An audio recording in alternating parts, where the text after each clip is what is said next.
You were kind to her, weren't you? So why does her gaze drift when you speak softly? Why does her body recoil when you offer warmth without demand?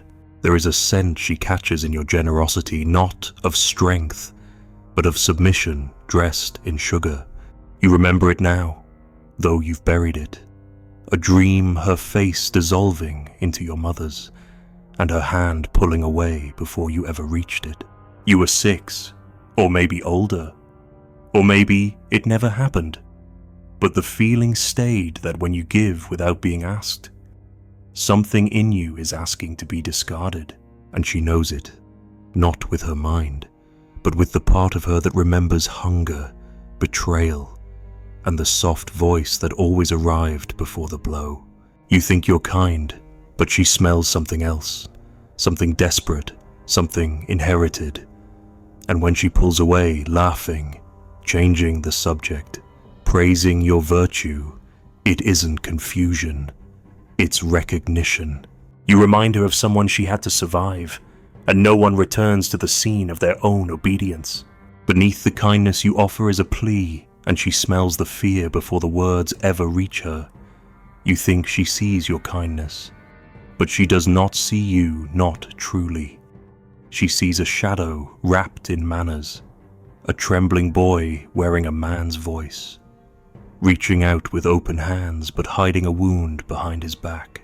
You tell yourself that kindness will be enough. You speak gently, you nod attentively, you offer softness where the world offers claws. But kindness without mystery is not safety to her. It is exposure, it is nakedness, and nakedness, in her memory, has never been free of danger.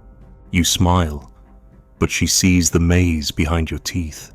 You speak, but she hears your mother whispering through you, and before she even knows why, something in her retreats, not because you are evil, but because you are asking her to carry something that does not belong to her. You don't remember when you learned it, the posture of the good man, the script of the non-threatening one. Maybe it was when your father yelled too loudly, and you swore you'd never be him, or when your mother cried too long, and you swore you'd be what she needed.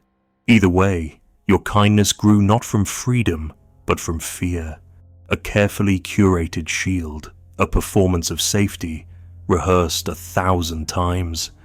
But you forgot the first rule of desire: what is predictable cannot be craved. What is soft without resistance becomes a blanket, not a fire. You want to be chosen, but she cannot choose you if there is nothing unknown in you. You say you are not like other men, and perhaps you are not. But the moment you speak it aloud, the illusion cracks. Desire is born in tension, in contrast, in distance. But your kindness collapses all space. You arrive fully, too quickly, with nothing withheld. You undress emotionally before she has even blinked. You confess dreams, offer loyalties, promise safety, and she nods, politely, like a nurse listening to a dying man recall a love that never quite lived. She thanks you, she praises you, but she does not ache for you. You mistake that politeness for affection. You mistake her silence for depth. But what she offers is not intimacy, it is escape in slow motion.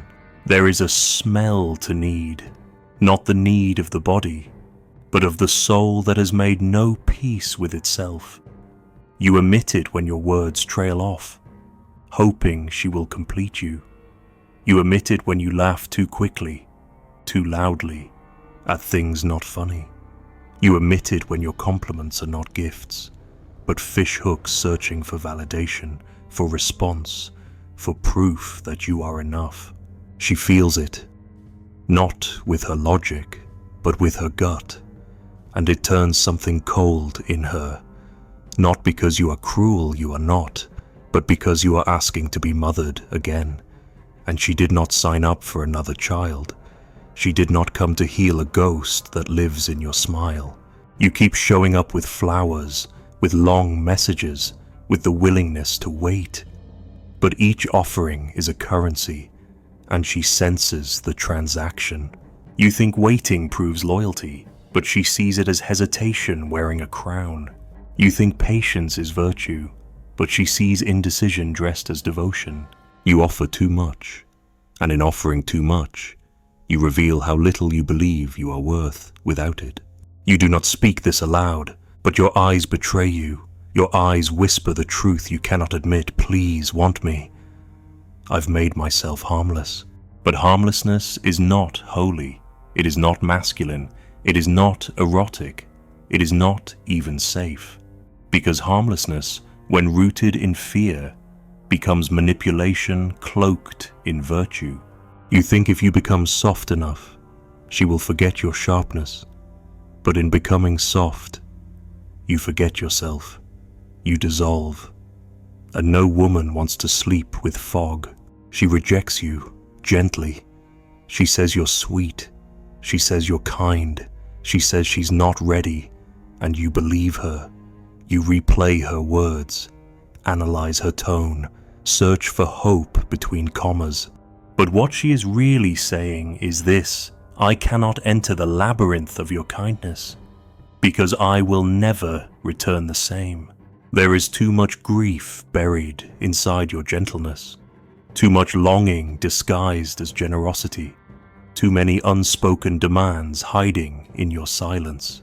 And so, she chooses distance, not because she is cold, but because she has been burned by warm hands before, the kind ones who became cruel when their kindness was not rewarded. You begin to hate her quietly, internally. You do not say it, but resentment creeps in like mold behind painted walls. You think, how could she not see you? You think, how could she choose the one who makes her cry, the one who disappears, the one who never apologizes? You call her broken, you call her lost, but secretly, you envy the man she desires not for his cruelty, but for his certainty. He does not ask to be loved. He assumes he will be. He does not offer softness as a sacrifice. He offers himself as is, and lets the world revolve around that axis. You do not have to become him, but you must see the illusion for what it is. You have built your kindness on top of shame, and shame never creates beauty, only performance, only camouflage, only bargains dressed as selflessness.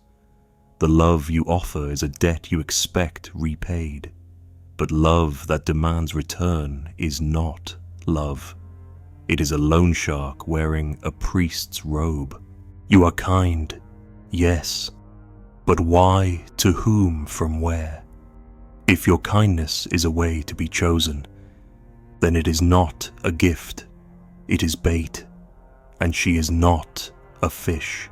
You ask yourself now, what if I stopped offering? What if I stood without speaking, touched without asking, looked without pleading? What if I let her feel the mystery of me, the silence, the shadows, the parts I have always hidden behind politeness? Would she run, or would she finally notice? There is a cruelty in you, a heat, a desire, a rage. You've buried it beneath softness, fearing it would make you unworthy. But that is the only part of you that is truly alive, the part she senses but cannot find, the part she waits for in vain. You do not need to abandon kindness, but you must sever it from fear. Let it stand beside power, not in place of it. You remember now the boy who once wanted to be enough without performing. You buried him beneath manners, beneath smiles, beneath apologies. Dig him up, not to fix anything, but to walk again without bending. She is not looking for a man who kneels first. She is looking for one who stands, even when unseen, even when unloved, even when rejected, especially then. And so, you must decide, will you keep offering what she never asked for, hoping it will one day be seen as love, Or will you risk being misunderstood and finally become someone worth knowing? Every gesture of care she receives becomes a distorted echo of the mother who once withheld love. You think your affection arrives fresh, new, untouched by history. But to her, it enters like a familiar echo from a place she buried long ago. She doesn't see you when you lean close, when you say you'd never hurt her, when you assure her that she's safe. No, she sees the mirror again, the one with no face, the one that once reflected her every need but offered no hand. And you, with your gentle tone and apologetic eyes, become the same mirror. You do not know it, but your care reawakens her memory not of joy, but of danger disguised in comfort, the kind of danger that lulled her into silence, the kind that smiled while pulling away. She doesn't reject your love because it is untrue. She rejects it because it arrives without a center. You give, and she feels lost.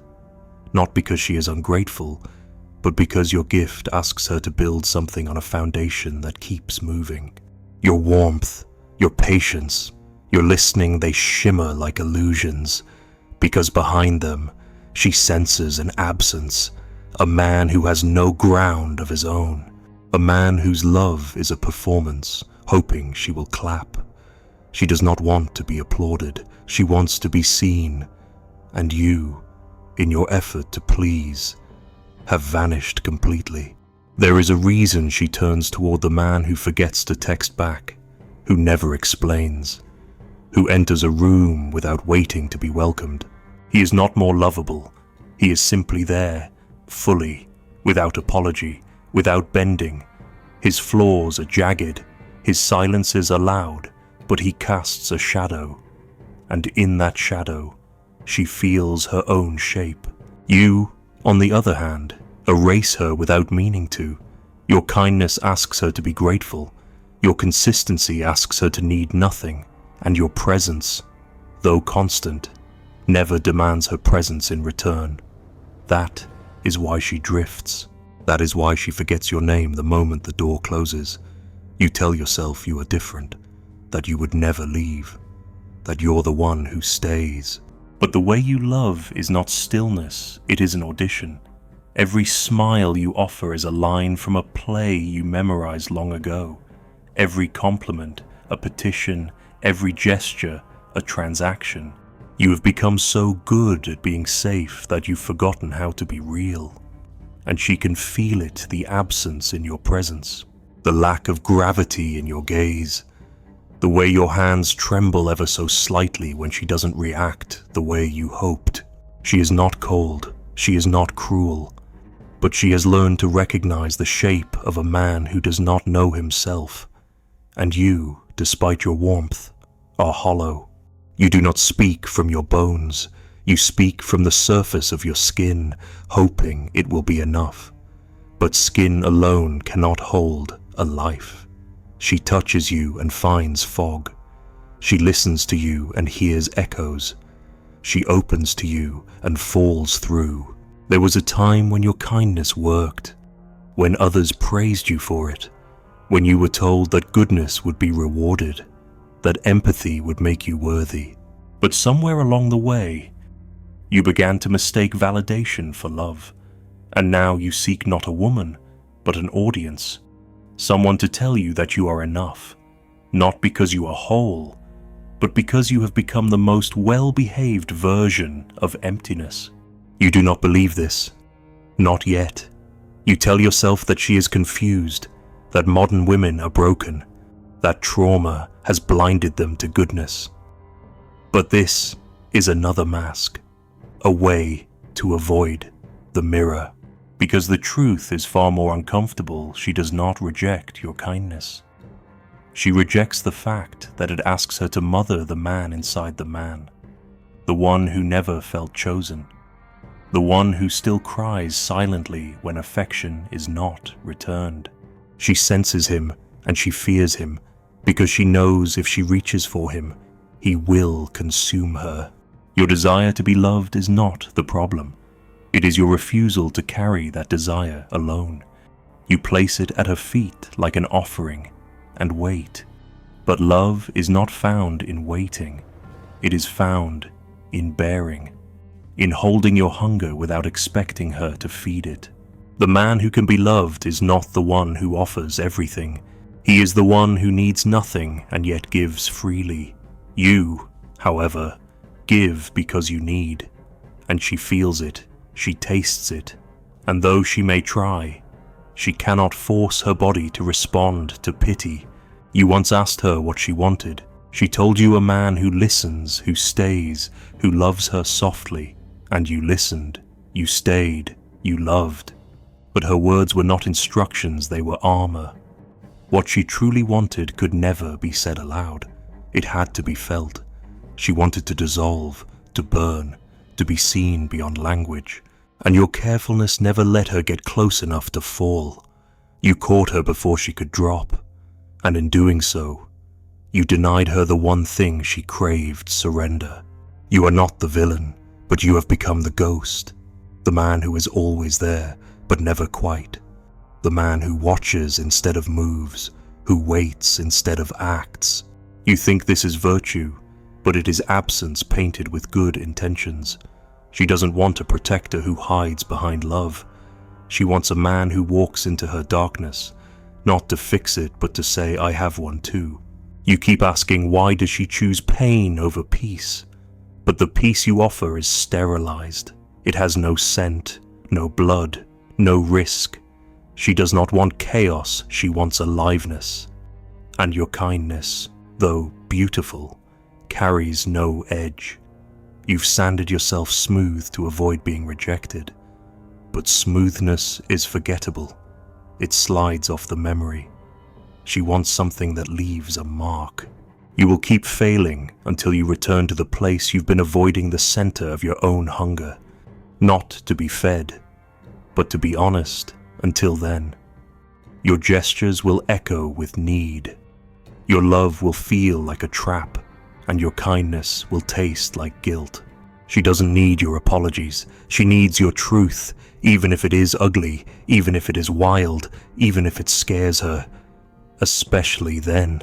You were never meant to be the mirror. You were meant to be the flame. She does not reject your kindness. She feeds on the cruelty it fears, because control tastes safer than tenderness. There's something she won't tell you, something buried beneath her smiles, beneath her dismissal, beneath the way she says, "You're such a good guy."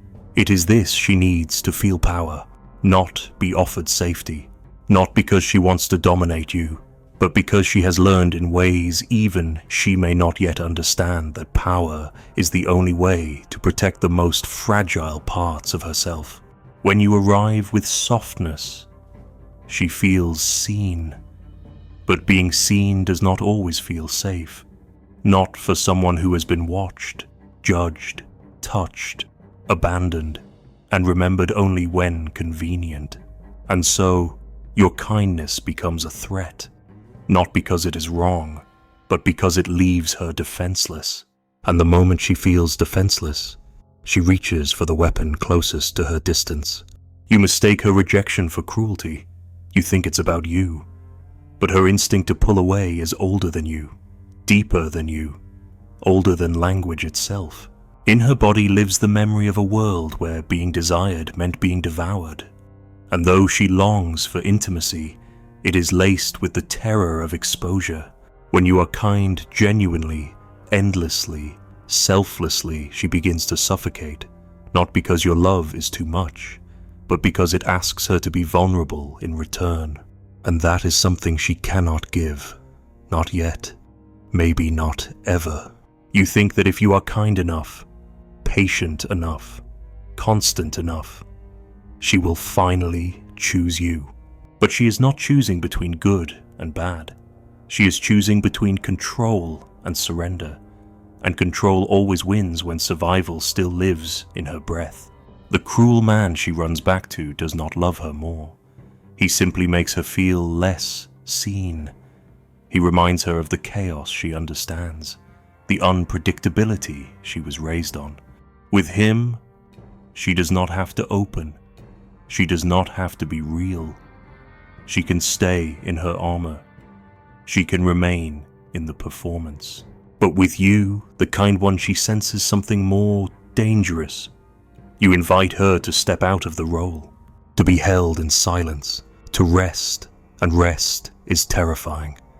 Rest is what you do just before the knife enters. She knows this instinctively. You remind her of a love that asks for truth, and that is the most violent thing of all.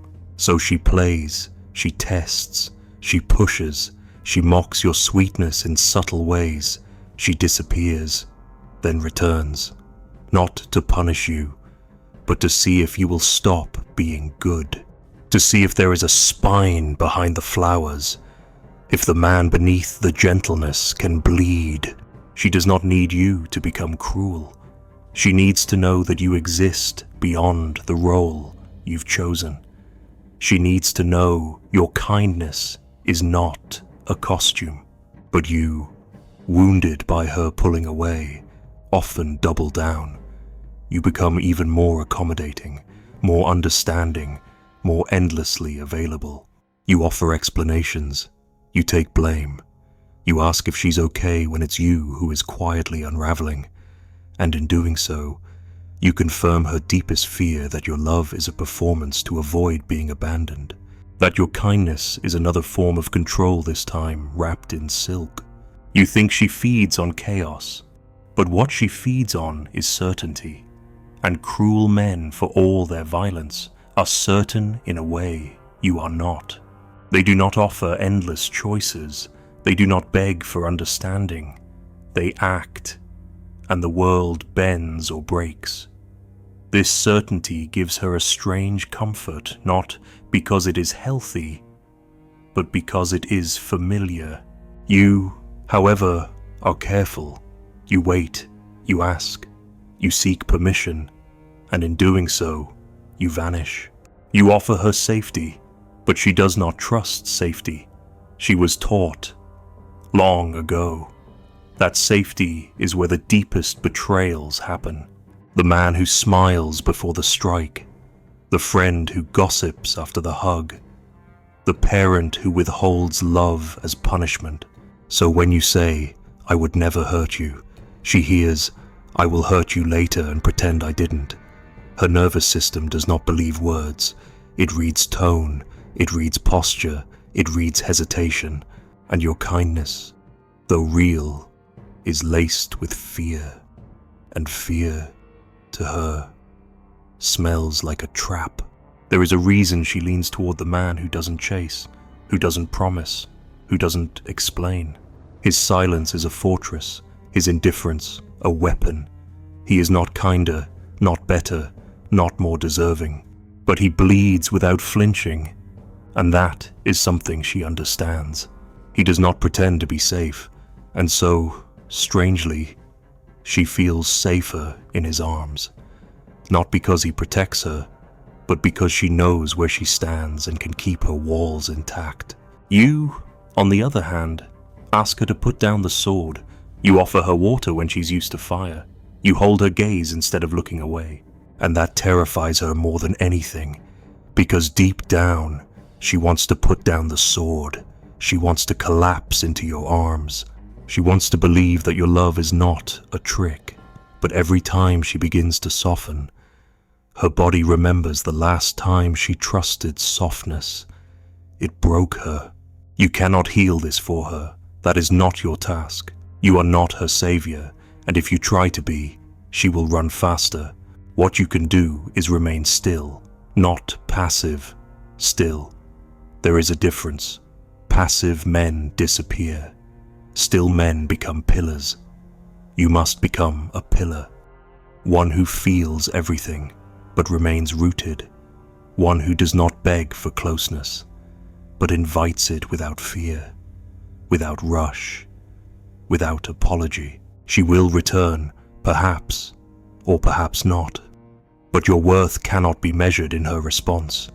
You were never meant to be chosen by everyone, especially not by those still lost in their own storm. Your kindness must evolve now, not into cruelty, but into clarity. Let it burn with truth. Let it stop asking for reward. Let it stand without trembling. You are not the wound, you are not the medicine, you are the fire beneath both. She may always choose control over surrender, but that is her path, not yours. Your path is to become the man who no longer needs to be loved in order to be whole. And in doing so, you will no longer attract those who need you to disappear in order to feel safe. You will no longer offer your light as currency. You will no longer fear rejection because you will finally know your kindness was never the problem. It was your silence beneath it, the fear you refused to name, the parts of you still waiting to be forgiven. There is power in you, and it does not have to scream. It does not have to rage. It does not have to hurt her to be seen. It only has to stop hiding. She rejected your kindness because she did not trust it, because you did not trust it, because somewhere deep inside, you still believed you had to be someone else to be loved. Now, you don't let her go, not with bitterness, not with pride, but with the quiet knowing that you were never small, only waiting to remember. A door closes behind her. You do not chase. In the stillness, you finally hear your own footsteps. One hand in your pocket, the other brushing against the sharp edge of something you forgot you were carrying. Not a weapon, not a gift, just the shape of your own shadow, still warm, still yours, still waiting to be walked beside.